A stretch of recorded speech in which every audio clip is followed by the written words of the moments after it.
For generations, the very name Burkina Faso echoed through the global consciousness with a somber, predictable, and painfully narrow refrain. Poverty, drought, instability, a landlocked nation forever portrayed as perpetually on its knees, hands perpetually outstretched, waiting for its next meal, its next aid package, its next directive from a former colonial master. It was a story written by others, a narrative of destiny imposed by outside voices who saw only fragility and need, never potential or power. The narrative was set in stone, and for decades the world accepted it without question, content to view this proud nation through a lens of pity.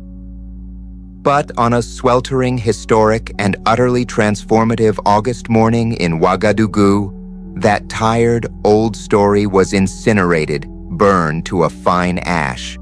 The very air in the capital crackled with a new, defiant, electric energy, a sense of impending history.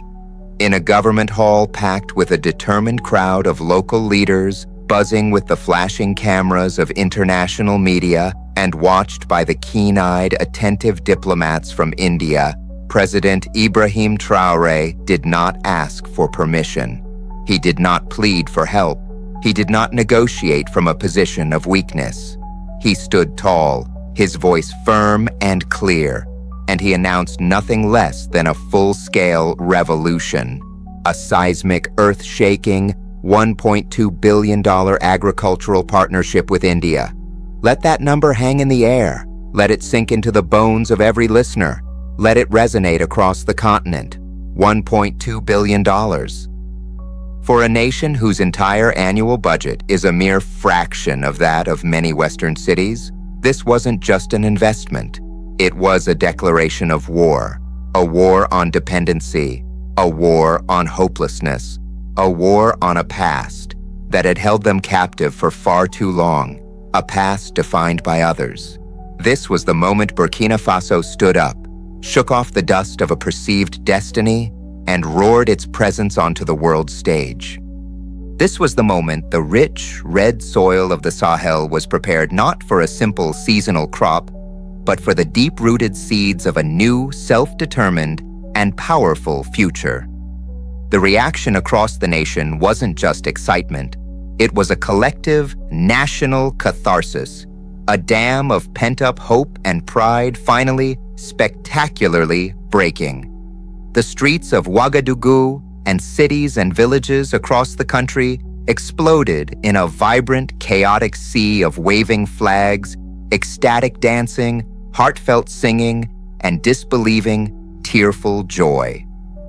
This wasn't a choreographed state celebration. This was the raw, unfiltered, organic outburst of a people whose deepest nerve had been struck, whose collective spirit had been ignited. On social media, the tractor, the simple, rugged, powerful tractor, was instantly crowned a king, a folk hero, a symbol of national awakening. Memes and viral videos depicted it as a superhero, a giant metal guardian lifting the nation onto its broad shoulders, plowing through the old, rotten stereotypes of poverty and helplessness.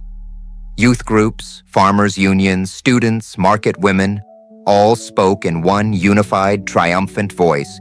This is ours. This is for us, for our children. For the first time in living memory, a government wasn't signaling managed decline or grateful acceptance of scraps from the table. It was screaming from the rooftops that they could and would build themselves from the ground up on their own terms. A tractor, in any other context, in any other country, is just a machine, a cold tool of commerce and industry.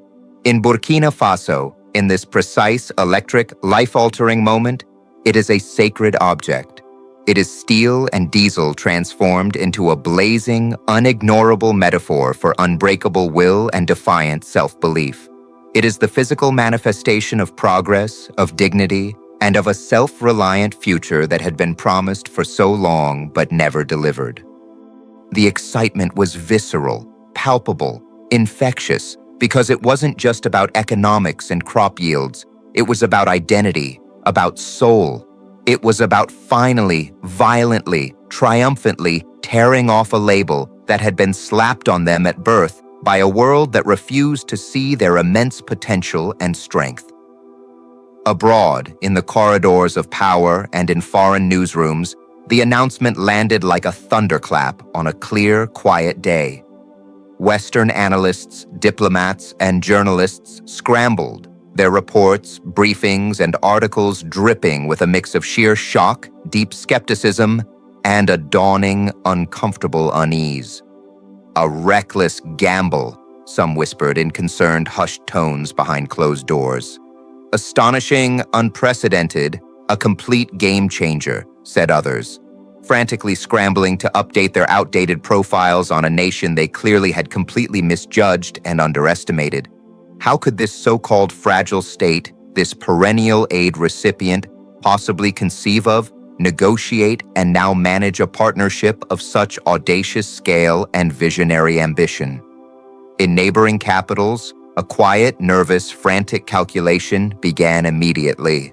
Leaders and trade ministers who had grown comfortable with a weak, dependent, non-competitive Burkina Faso now looked at their maps and trade balances with fresh anxiety.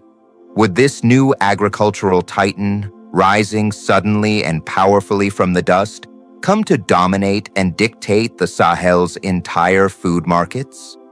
Would the entire regional balance of trade, economics, and even political power shift irrevocably on its axis, upending decades of comfortable, predictable status quo? And in India, in the bustling government complexes of New Delhi, the news was celebrated as a monumental geopolitical and economic masterstroke, a stunning victory for a new vision of global partnership. This was far more than a simple contract. It was a profound statement to the entire world. New Delhi was not arriving with soldiers, with predatory loan terms, or with conditional aid that shackles and controls more than it helps. It arrived with tools, with technology, with tangible hope. It was planting its flag firmly and proudly as the partner that truly understood the most fundamental visceral human need, the need to eat, to produce, to thrive on one's own terms with pride.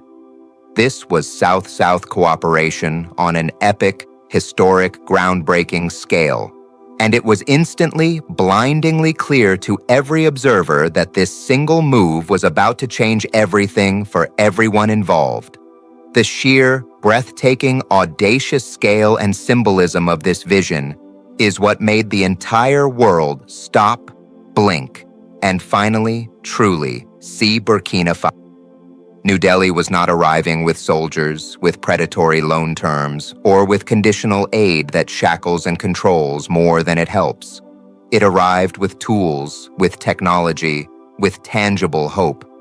It was planting its flag firmly and proudly as the partner that truly understood the most fundamental visceral human need, the need to eat, to produce, to thrive on one's own terms with pride. This was South-South cooperation on an epic, historic, groundbreaking scale. And it was instantly, blindingly clear to every observer that this single move was about to change everything for everyone involved. The sheer, breathtaking, audacious scale and symbolism of this vision is what made the entire world stop, blink, and finally, truly, see Burkina Faso. Not as a problem to be solved, but as a bold, ambitious player to be reckoned with, a nation of fierce determination and stunning vision. To understand why this is so profoundly revolutionary, you must first understand the backbreaking, heartbreaking, day-to-day reality of traditional farming in Burkina Faso. It is the nation's unwavering, proud heartbeat, employing over 70% of its resilient and hardworking people. But for decades, it has been a relentless, grueling cycle of agony and defiant struggle against immense, often cruel, odds. Imagine generations of farmers, their bodies bent and stooped under the cruel, unforgiving sun, their hands calloused, worn, and cracked, scratching and clawing at the hard, dry earth with tools that haven't changed in centuries, Wooden plows, ancient hoes, blunted, ineffective hand tools. Entire families pour their sweat, their lives, their very souls into vast acres of land, only to harvest yields so pathetically, heartbreakingly meager, they barely feed the family through the next lean season, let alone generate a life-changing surplus for sale or profit? The climate of the Sahel is a fickle and brutally capricious enemy. Rains arrive frustratingly late, end abruptly and devastatingly early, and without the speed, power, and efficiency of modern tools, families are forced to watch in helpless, gut-wrenching despair as their precious, vital crops wither and die before their eyes, their hopes for the year turning to dust. Farming wasn't a profession. It was a daily, grinding, exhausting negotiation with starvation and defeat. Poverty and hunger weren't abstract concepts discussed in faraway, air-conditioned conference rooms. They were the dusty, relentless, inescapable reality underfoot, the constant gnawing worry in the belly every single night. This is why a tractor here is not merely a machine. It is a liberator, a knight in shining steel, a savior. The transformation it brings is absolute, revolutionary, and deeply personal. Land that takes a large family weeks of dawn to dusk. Backbreaking, spirit-crushing labor to clear by hand is plowed smoothly and effortlessly in a single, stunning day. Planting becomes a race that can actually be won, harnessing the desperately short and unpredictable rainy season with brutal, beautiful, game-changing efficiency. Harvests don't just incrementally improve, they balloon in size, become reliable and predictable, and are protected from the devastating losses that follow harvest. This is the quantum leap from mere hand-to-mouth subsistence to genuine commerce and wealth creation, from desperately surviving each day to confidently building a better tomorrow for generations to come. Picture a single farmer, his name known and respected in his village, who once grew only enough millet to barely painfully feed his family. With a tractor, he triples, even quadruples his harvest. He sells the glorious, abundant surplus. He buys medicine for his aging parents. He pays the school fees for all his children, ensuring their future is brighter than his past. He invests in a better, safer compound, a strong metal roof.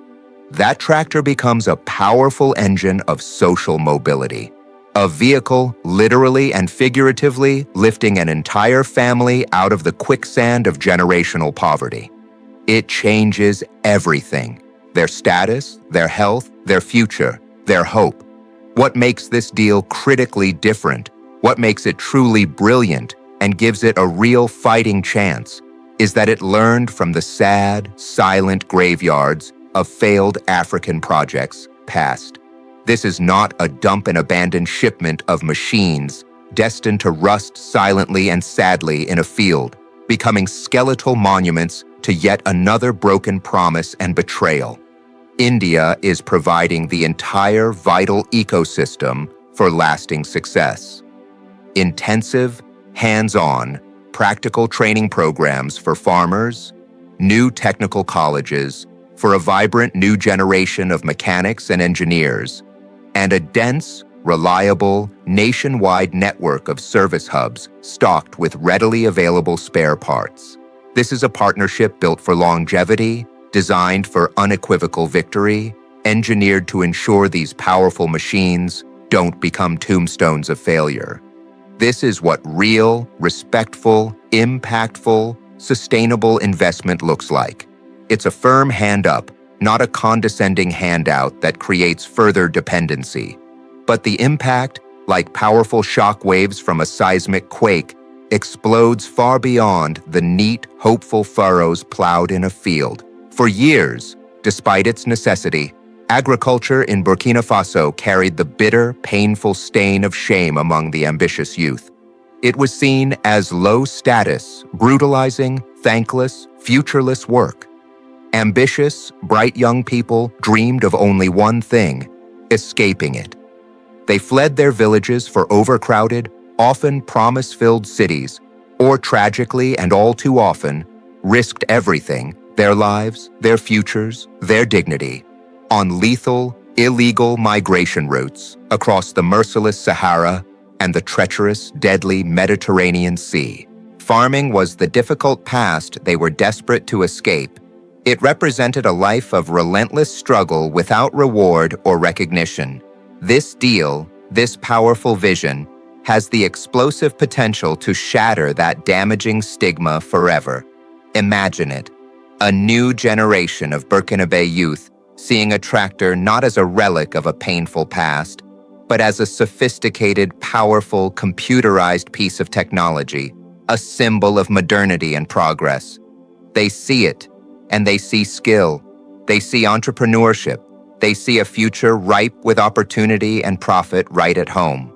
Operating it, repairing it, managing the complex logistics of a large mechanized farm, this is the new exciting face of agriculture. It is modern, it is respected, it is dignified, and it is genuinely profitable. This is how you reverse a devastating brain drain. This is how you give your brightest and best a compelling, powerful reason to stay, to invest their energy, education, and brains right there, to build their beloved homeland with their own hands and hearts. The economic shockwaves from this single decision will ripple outwards, transforming the entire structure of society. Each tractor doesn't just farm, it creates a vibrant, thriving microeconomy around itself. Drivers, mechanics, spare part dealers, welders, electricians, accountants, all will find new, sustainable, skilled, and dignified work.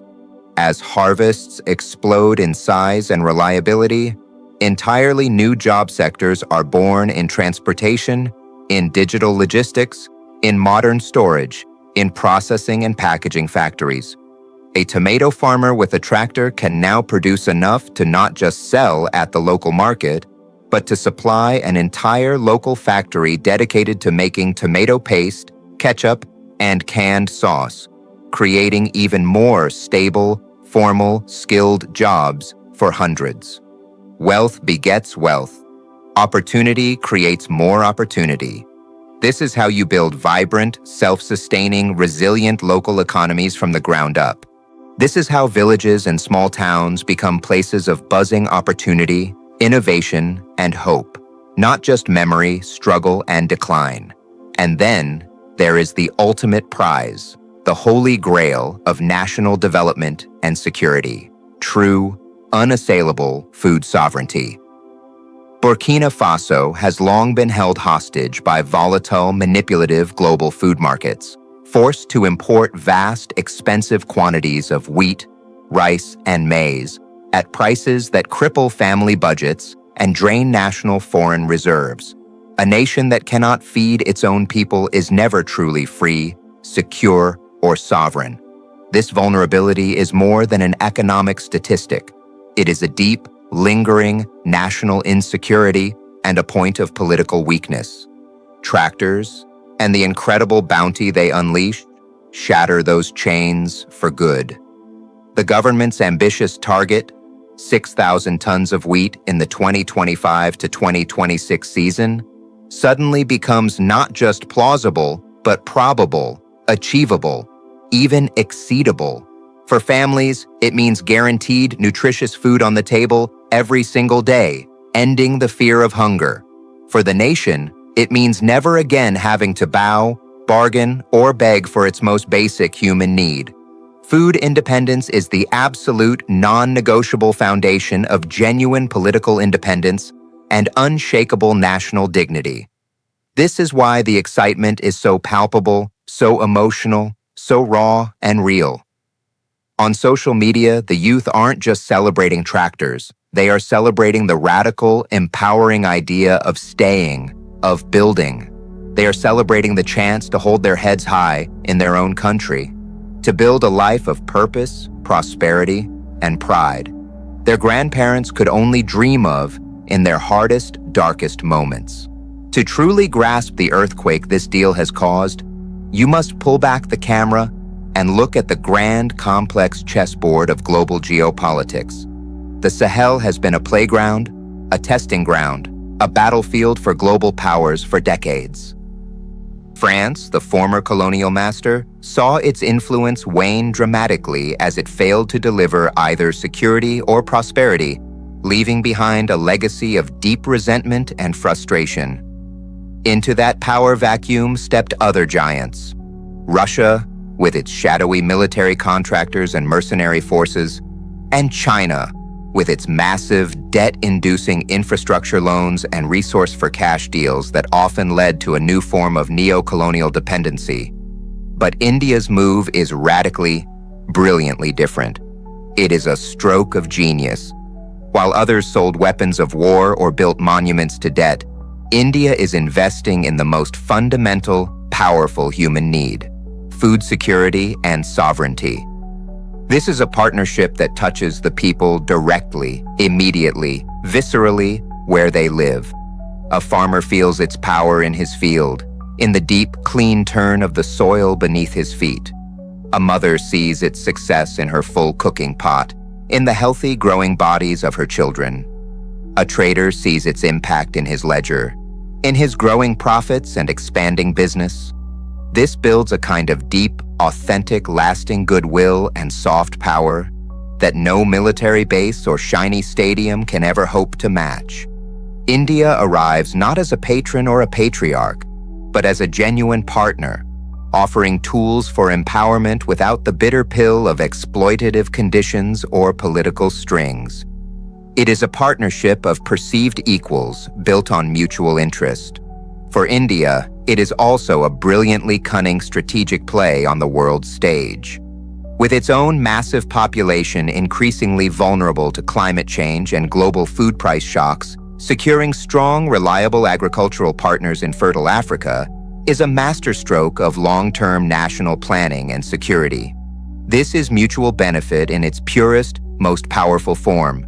Burkina Faso gets its revolution, its dignity, its food. India secures its future food supply chains and a powerful new ally. Both nations win, both nations grow stronger together. The West, and particularly the old colonial powers, are watching this unfold with deep, profound, growing unease. They see their old, established model of influence, based on aid dependency, financial control, and debt, crumbling into dust before their eyes. If Burkina Faso succeeds, it provides a blazing, undeniable, attractive blueprint for others to follow all across the continent. African nations won't feel compelled to accept painful, society-breaking austerity measures from the IMF and World Bank. They can instead seek these new partnerships that offer real technology transfer, real training, and mutual respect and growth. This is a direct, existential threat to a century of Western hegemony and the patronizing, controlling dynamics that came with it. These tractors are tillers of soil, but they are also plowing under an old, decaying world order. They are instruments of liberation, not just from hunger, but from external control and manipulation. The road ahead, of course, is not paved with gold. It is still a rough, challenging path fraught with immense, formidable obstacles. The machinery of success must be built from the ground up, against the clock and against entrenched challenges. Training must be relentless, comprehensive, accessible, and must reach every single remote village, every willing farmer, every eager young mind. Infrastructure, reliable paved roads, modern, cool warehouses, efficient hygienic processing plants must be constructed at a breakneck, unprecedented pace to ensure the monumental bounty isn't wasted, rotting by the roadside under the sun. And the cancer of corruption, the enemy within, must be vigilantly fought, exposed and defeated at every single turn. These tractors must go to the smallholder farmers, the true backbone and soul of the nation, who need them most. They cannot be hijacked, captured by a connected, wealthy elite who would use them to further enrich themselves at the expense of the many. If this happens, the entire grand, beautiful, hopeful project could collapse into cynicism, anger, and a despair deeper and more profound than before. But the will is there, burning brightly. The momentum is undeniable, a tangible force of nature itself. This is Burkina Faso's moonshot, their grand national unifying project, and the eyes of their children and the world are upon them. This deal's impact cannot be contained by national borders. If Burkina Faso succeeds, it will send a current of pure, high-voltage hope and inspiration across the entire African continent. From Mali to Niger, from Ghana to Chad, leaders and ordinary citizens alike will see the green fields, the full barns, and the new jobs of their neighbor and ask with one powerful, united voice, "Why not us?" This could ignite a continental agricultural revolution, a tidal wave of South-South partnerships that finally, decisively, breaks the chains of dependency that have held Africa back for generations. That is the true, earth-shattering, historic power of this moment. Burkina Faso is no longer just a nation on a map. It is a symbol of defiance. It is a beacon of hope for every single country and every single people that has ever been told they are too poor, too weak, too fragile to determine their own future. They are proving, with roaring diesel engines and unwavering determination, that sovereignty is not just a word in a political speech. It is the tangible, beautiful ability to feed your people, to employ your youth, and to choose your own partners on your own terms, with your head held high. The $1.2 billion tractor deal is more than a transaction. It is a turning point in the history of a nation, and perhaps of an entire continent. The tractors are made of steel and rubber, but they carry the deepest, most fervent hopes of a nation on their axles. They carry the seed of a new Africa, an Africa that is not defined by its struggles, but by its breathtaking power, innovation, and potential. An Africa that is not waiting for help or permission, but is building its own magnificent future with its own calloused, capable, and proud hands. The harvest this time will not just be of golden wheat and sturdy millet. It will be of pride. It will be of sovereignty. It will be of respect. And it will be utterly, magnificently, unstoppably bountiful. The world is watching, now with respect. The revolution is being televised, and it is painted in the vibrant green, red, and yellow of Burkina Faso, and the brilliant colors of a future harvested.